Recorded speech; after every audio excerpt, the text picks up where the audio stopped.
Hello friends, இப்போ மணி 11 ஆயிடுச்சு. நான் இப்போ தான் கரண்ட் அஃபேர்ஸ் படிக்க போகிறேன். நான் ஒரு பெய்டு கோர்ஸ் வாங்கியிருந்தேன்னு சொன்னேன்ல, அதில் தான் கரண்ட் அஃபேர்ஸ் வீடியோஸ் அப்லோட் பண்ணிட்டாங்க. அதில் தான் கற்றுக்க போகிறேன். இப்போ என்னென்னா, நான் மே 1 இன்றைக்கி தான் ஸ்டார்ட் பண்ணுறேன். ஸ்டோரி பேஸ்டாக மே 1ஓட கரண்ட் நமக்கு அஃபேர்ஸ் மறக்காது. நிறைய பிளான் ஹிண்டு க்ளூ பண்ணியிருக்கேன். வேர்ட்ஸ் எல்லாமே வச்சு நம்ம நான் கரண்ட் அஃபேர்ஸை நம்ம படிக்கணும். டெய்லி உள்ள கரண்ட் நம்ம அஃபேர்ஸ் எழுதி தான் போது எதுவுமே தெரியாது. அப்புறமா பிடிஎஃப் அப்படிங்கிற மாதிரி தான் கொடுப்பாங்க.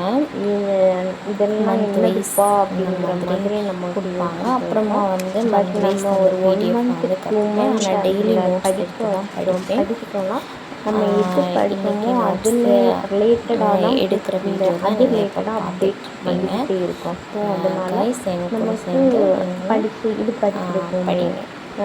இப்போ ஃபார் எக்ஸாம்பிள் ஒரு அப்ரோப்ரியேஷன் நம்ம பண்ணுறது வரைக்குமே நமக்கு அது ஃபஸ்ட் டைம் டைமுங்கிற விஷயத்தையே நீங்கள் மறந்துடணும். அப்புறமா என்ன படிக்கணும், நெக்ஸ்ட் என்ன கற்றுக்கணும், என்ன கற்றுக்க போகிறோங்கிறது அது ரிலேட்டடாக ஒரு ஆர்வமாக இருக்கும். நமக்கு அந்த அதில் அப்ரோப்ரியேட் ஃபோக்கஸ் நமக்கு தெரியாது.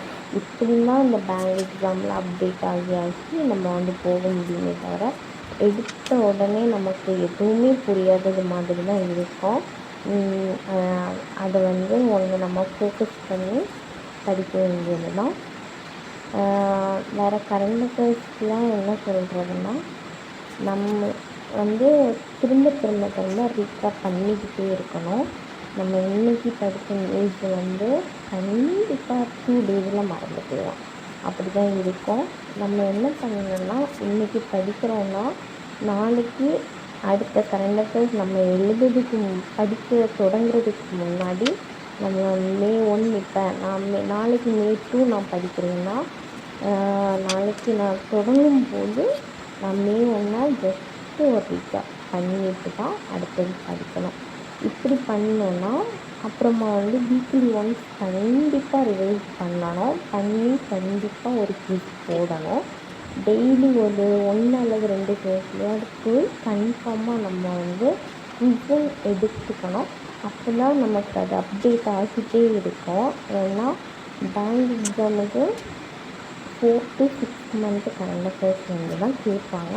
ஆனால் ரொம்ப இன்டெப்த்தாக கேட்குறதுனால நம்ம ரொம்ப அப்டேட்டாக இருக்கணும்.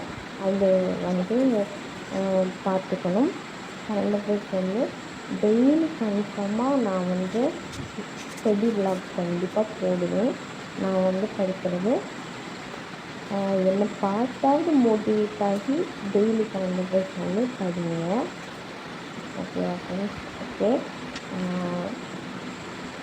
ஓகே ஃப்ரெண்ட்ஸ், பாய்.